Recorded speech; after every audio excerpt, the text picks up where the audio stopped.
Now we are moving away from the Imperium who choose to serve the Emperor of Man. We are now moving into the Chaos Legions, the units who choose to serve the Dark Gods and the chaos that comes from the warp, who've been corrupted by dark magic, by dark spells, or anything that's going to generally hurt them and corrupt them and fall to darkness, and have descended into madness, who are now willing to make the Emperor fall and are willing to take over the galaxy slowly but surely through the lacks of the Dark Gods or whatever they're choosing to basically serve. So let's jump into it with our very first Chaos army. Now, we're going to move on to the very first Chaos Legion, which is going to be the Chaos Space Marines, or the Spiky Poster Boys. Basically, Space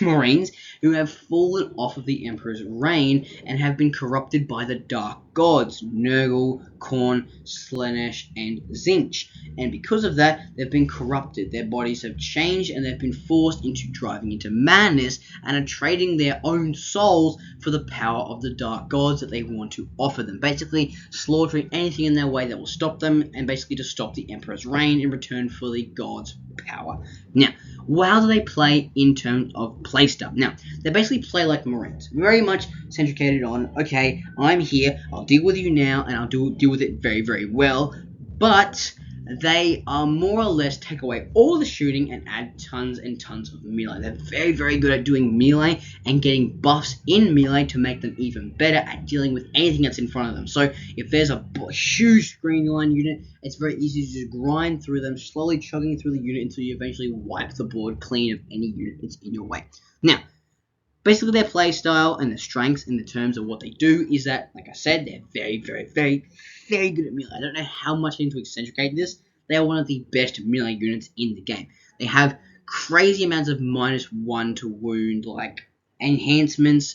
They have plenty of, like, army rule abilities, like some of their characters, like with their chosen and terminators, who can be led by, like, some of their, like, executioner units who can, like, put on a really good show. Like, the units that can really hit hard, like some of the Forge Fiends and some of, like, the corrupted, like, follower units. They can do pretty well for screening, but, like, the point is that you have plenty of options for hitting super duper hard in super super good situations, like I said, with the leaders you're going to be taking them. And what's also good is that they have really no lack of charging, and Battle Shock isn't that bad for them. So when they're charging in, they have plenty of options to, like, get in there. So I believe they have a +2 to charge strat. I wouldn't be 100% sure on that, but they definitely have ways of making charging easier for them so they can just get in there and do what they do best, which is tear through the enemy. Now, they have basically their army ability, which is the Mark of Chaos, and basically the same thing as the Dark Pax ability, which is going to be basically choosing a specific buff they get for melee or shooting based on the god they choose to assign that buff with, Nurgle, Slaanesh, Tzeentch, or Khorne, and then based on what they choose, they might get lethal hits on shooting or lethal hits on melee, or they might get sustained hits in melee and sustained hits in shooting. Whatever they choose, they get that assigned to the whole army, and then basically, because they gain that power, they then have to sell a little bit of their souls to the Dark Gods. In return, they have to roll a Battle Shock test, they have to roll a Leadership test, and if they don't score above their Leadership value, they take D3 Mortal Wounds, which is not a horrible ability, especially when most leadership skills like 7 up, 6 up, 8 up. So it's not too hard to get that, but you can sometimes suffer that annoying D3 Mortal Wounds if it gets rolled wrong. And because of that, you can do so much good damage. Building your list around this Mark of Chaos ability can be super duper helpful, especially if you can plan of what you're going to do when you're going to do it. So if you know you're doing this specific round of lethal hits, it's very good to position yourself in a way to set up for that huge lethal hits impact to deal with the enemy as fast as possible. And they play in a specific way that allows you to just be really flexible in terms of their large armies. Similar to how Space Marines have just insane amounts of units, so do Chaos Space Marines in terms of, like I said, their chosen, their terminators, their executioner units, their big Primarch unit, who I keep forgetting the name of, all of the demon units you can take with them. Some of, like, their Forge Fiends are pretty good. Their corrupted dreadnoughts you can take. Like, they've got such cool units, and they're very, very effective at being there. And they got some really just cool looking units like the Hell Drake itself. And I'm basically just saying that you can basically pick so many different options, especially when you can also kind of play a bit into shooting in terms of with the ability to take specific buffs, which give you like lethal or sustain hits in shooting. It can be very effective at dealing tons of damage with them. But basically, Chaos Space Marines are just like Space Marines in terms of building your list flexibility, allowing for multiple different options of play, getting in there, grinding through the enemy. But instead of evening it out like Space Marines do, Chaos Space Marines basically just go fully into melee and nothing else. So the only weaknesses I would think of them is that they are a little bit predictable because you know they're going to be hitting in melee and they're going to be trying to get into charge and they're going to be picking like the lethal hits or sustain hits with melee. And your Dark Pact ability can roll wrong sometimes, which means you can get like D3 mortal wounds on a character maybe, which can be annoying, especially if they're like, you take a battle shock test and they fail that battle shock test, which is just double bad luck, which is just horrible. But in terms, they don't really have a lot of weaknesses, and their shooting kind of sucks. Besides maybe some of their Dreadnought abilities, and like the Rhinos you can take, and like the Hell Drake, but the Hell Drake is just way too niche to take. So basically, you're not really going much with shooting, and you're more going heavily into melee. Basically, like I said, just like Space Marines, but more, take away all the shooting and add in a bunch of melee. But yeah, that's Chaos Space Marines. Now let's move into the offshoot of the Chaos Space Marines, who's been corrupted by different kinds of gods. Now we move on to the second Chaos list, which is going to be the Death Guard, or the Walking Zombie Marines. Basically, all the Chaos Space Marines who have chosen to follow the god of Nurgle, death, basically the god of death and decay, who has now infected them with this disease and making them slowly corrode their armor away, becoming infected with mutations and weird augmentations they have in their body, but giving them ability to slowly decay the armor of any enemy that is thrown in front of them with the axe of disease and plague. But how they play in the actual tabletop. Basically, Death Guard play very heavily into a slow movement army that's slowly trudging up the board, looking to get into a good melee fight, but heavily playing into the idea of auroras and allowing it to be kind of like enveloping the army in specific range of threats that'll just create painful as different abilities, which just give pain to the enemy in the first place. Now, what are some of the strengths that play into Death Guard? Now, they're very tanky army. I mean, you're getting like a T6, T5 units saving on a really good value, and a lot of their Terminators and Plague Marines are crazy durable for infantry units. So the value you're getting from your basic infantry troops is crazy good. So even your little boys who are going to be walking around and just taking all the shots are going to have a good chance of surviving, better than most of the other Space Marine or Chaos Space Marine armies are.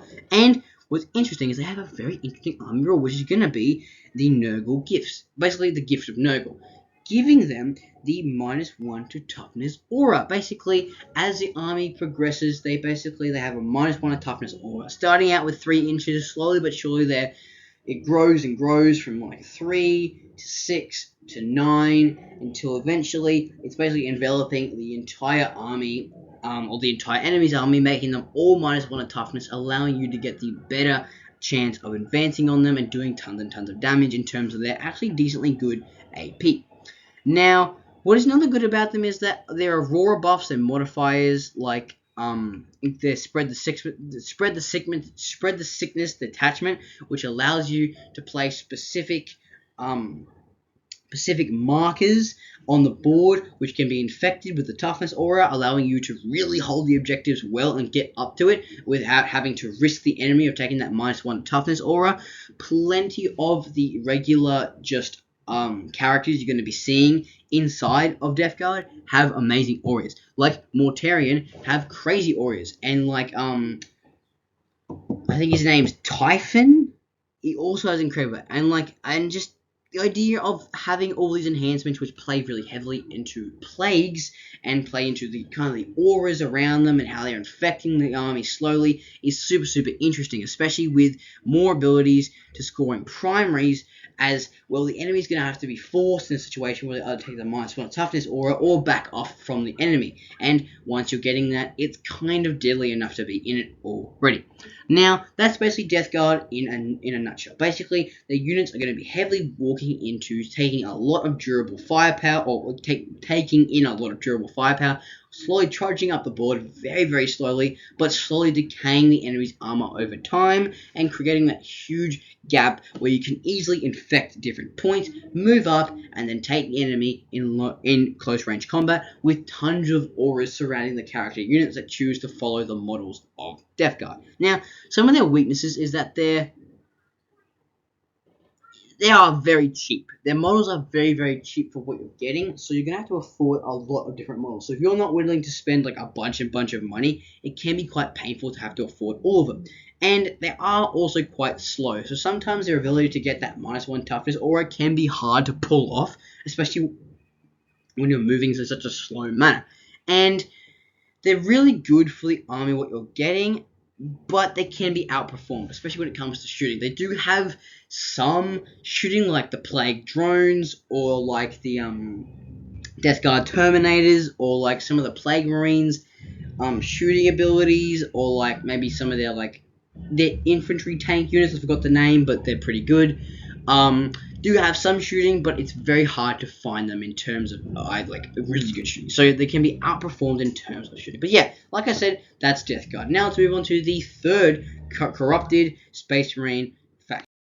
The next corrupted Space Marine faction is going to be the Thousand Suns, basically the Psychic Overload army. Basically, these Chaos Space Marines have chosen to follow in full in the god of Slanesh, the god of knowledge and wisdom, or magic and wisdom, or something along those lines, and have slowly changed throughout time because they were the god of change and knowledge. Sorry, the god of change and knowledge. So because they were following the god of change, their bodies were changing so much that they had to sacrifice units to basically conceal their souls inside pieces of armor. So underneath that armor is nothing but shells. So basically, they converted their own flesh and bone to being just souls. Now, how do they play in the game? These are very elite focused army, unlike Death Guard, who needs like a lot more units, but you're focusing a lot on heavy psychic power. And unlike Grey Knights, you're focusing on psychic power through shooting. So you're being a lot more like with your flamers, with your magic staff, with some of the abilities they have. It's going to be crazy amounts of damage through a lot more psychic shooting. Now, their strengths is that they focus a lot towards psychic weapons and getting huge stratagems off their psychic weapons. So example like Devastating Sorcery, which just allows for a full hit reroll and full hit wound roll for psychic weapons. So you're bringing it in, doing a bunch of either melee damage or range damage, and then getting a full hit reroll and full wound reroll, which is just crazy. And basically their army ability, which is Kindred Sorcery, allows you to gain Cabal points, which basically through the game you gain them through completing actions and doing certain tasks, whether that be if a model dies, or if they can hold an objective, or they shoot a unit, or whatever it may be, you gain certain points. And throughout the game you can choose to spend it on them, whether that be through giving a Feel No Pain, or being able to completely shut off invulnerable saves. That's right, with 9 Cabal points, you can turn off invulnerable saves. So they have some crazy powerful abilities to just trick the enemy and gain psychic energy to force it on the enemy and just turn off invulnerable saves, basically, which is a crazy powerful ability you can use to just really surprise the enemy. Now, they have plenty of buff to psychic weapons, similar to how Grey Knights operate, with everything is buffed to psychic. So Kindred Sorcery also allows them to they get dev wounds, lethal hits, or sustain hits on their psychic weapons. They can choose between them and just get even more buffs allowing for that. And they've got plenty of tanky big units, like some of their Primarchs and their Helldrakes and their Flamers and the large units you're taking. The Overwatches you're getting from some of their And you can also do some insane, some of the Overwatch you're doing, and which is also nice, which you can get some teleporting in with their crystal enhancement, which is very very crazy. And they have some really like good looking units, like the Primarchs back there. You can see in the screen, and just yeah, like the units you're going to be seeing there. Quite not a lot of infantry, but still good units in general. Now, the weaknesses they can be very predictable. People are going to be knowing you're probably going to be saving for that really large Cabal point movement, and it's very well known that with these guys, psychic weapons are going to be big. So, taking anti-psychers or having any form of ability to counteract the teleportation, the ideas of buffing psychic weapons is going to be very prominent when you're versing that. So, you can be called predictable sometimes, but it's not all the time you be called predictable. And it can be sometimes hard to gain Cabal points. Sometimes you might not get enough, and the enemy will purposely like trigger you to not gain Cabal points, so you can like purposely be harder to gain, which can also be annoying considering it's your like army rule. And not taking many units also just means that you'll just generally have less to use and less to score Cabal points with in the first place, which means you'll get less army coverage, which is just annoying in the end. But yeah, that is Southern Suns. Basically the option of heavy psychic focused Chaos Space Marines who choose to get huge buffs to psychic weapons as they progress in the game, and allowing you to gain points through doing actions and then performing them for massive outcomes. But yeah, that's going to be Thousand Suns. So let's move on to the third and final Chaos Space Marines. The last corrupted Chaos Space Marine faction is going to be the World Eaters, who are too angry to die. Basically, these Chaos Space Marines have been corrupted by the god of Khorne, and Khorne is an angry, angry boy. Khorne does not care from which the blood flows, as long as the blood flows itself. Basically, they're super heavy, durable units who are running in there, who are being blessed by the blood god, and are going in there with sharp, pointy spikes that they're shoving into the enemy and rooting through them like it means nothing. Now, how they play actually on the tabletop? Well, they do one thing. And that one thing they do probably, I would say, the best in the game. And that is charging and melee. These guys are impressive at both of those, and if you disagree, you will get slaughtered, because they are probably the most potent charging unit and most potent melee unit in the goddamn game.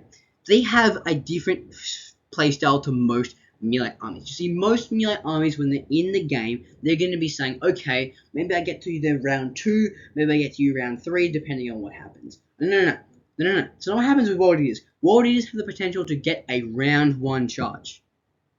A round 1 charge. They can obtain that charge round 1, so they can get into melee consistently, have it really close range, and be able to move so very good. Basically, what makes them so good is their army rule, which is the Blessings of Khorne, which basically allows you to roll like a bunch of, you roll like 8d6, I believe, and depending on the numbers you gained is depending on what you can assign them to do. So it's quite a confusing rule, because like there's certain assignable numbers, but basically you can choose to assign single unit dice, paired number dice, or triple number dice to get better buffs. These buffs could be +2 to charge. These could be sustain hits. These could be a feel no pain. This could be anything that the blood god is choosing to go upon these warriors. But basically, as long as they're running up the field with their Blessing of Khorne ability, it becomes like a lot easier for them to do damage. So suddenly, if you have a pair of 6, you can choose to spend it on like a full charge reroll, and then get in there, guns blazing, or axes blazing, and doing tons of melee damage. Now, the detachment Relentless Rage, which gives them just like plus strength to attack, just to melee weapons normally, is quite good, but it can be better. And there's plenty of ways it could improve in the armor rule, but for the attachments and enhancements, they're crazy. Like the ability to access devastating wounds, the ability to get like better blessings based on like you can roll only a single for a selected one, or the ability to like get better charging based off damage is also really nice to have in there.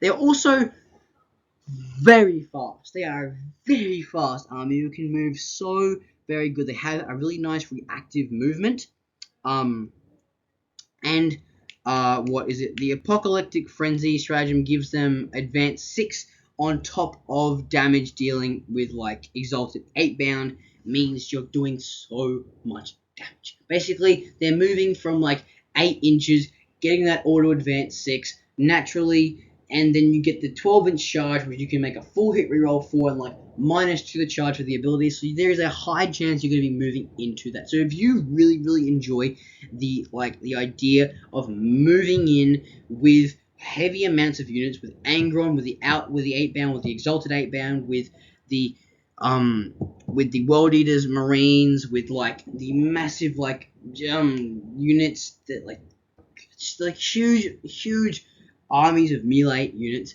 then it's definitely something that's going to be worth investing in. And along with the big buffs they're getting from Angron, who's giving them like plenty of like -1 to wound and -1 hit effects, and I think these are charge aura. I wouldn't be sure on that though, but Angron, the Primarch, is giving so much value to this army, it's ridiculous. So basically, to watch out, if you want an army that's going to be charging up the board round 1, doing crazy melee, better than like any other army, then World Eaters is going to be your flavor of Chaos Space Marines. Now, the weaknesses is that they have no shooting. And when I say no shooting, I don't mean like no shooting, like, oh, they have bad shooting. They literally just have no shooting. Like, they literally have like a couple of units with pistols. And that's it. So like, if you want shooting in your army, don't run World Eaters, because they have full stop no shooting, except for like the actual Khorne model, who has like the Gatling gun and like the stomach cannon. It's still not what you're running in a World Eaters list. You're running heavily on 8 bound, berserkers, and just crazy amounts of reactive movement in terms of like in terms of being up there on the board. So what I would suggest is don't run shooting if you're running World Eaters. Now, they're not super tough units. They are quite tough, but in terms of how much you need them in the open for, they are tough, but for how much you need them in the open for, like I just said, they're not as tough as I feel like they should be. So you need to watch out very carefully in terms of getting cover and understanding where your enemy is going to be shooting from, so you can perform in ways of that. But yeah, that is the final Chaos Space Marines army in the lot. The last Blood God who's infected the Chaos Space Marines. So let's figure out the last Dark God who's infected the Chaos Space Marines. So let's find out the rest of the Chaos army.